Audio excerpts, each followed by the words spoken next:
No surprises for indebted consumers today, good or bad. The Reserve Bank has kept interest rates on hold as expected.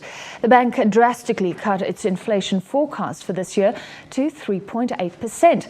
Now, when inflation was high, more interest rate hikes were expected as they're a tool to control rising prices. Inflation is now falling due to lower oil prices, but the Reserve Bank has warned that any cuts are unlikely in the short term.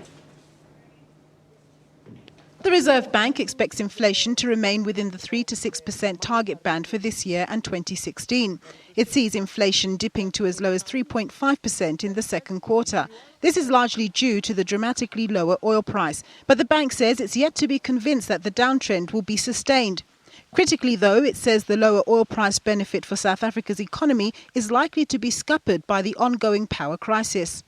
The recent decline in the oil price represents a positive terms of trade shock that could have a favorable impact on the current account. However, this effect is expected to be limited, in part due to the possible constraining effects of load shedding on exports. The Reserve Bank cut the country's growth forecast to 2.2% for this year instead of 2.5% before, largely factoring in electricity supply constraints. The impact is multifold.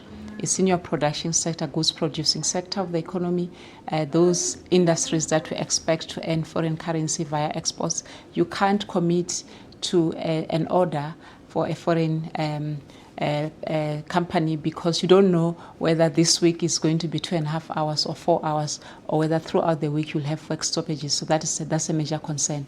It's a problem for businesses here in the country as well, running their day-to-day businesses. It's a problem for consumers as well. It's a huge cost to the economy.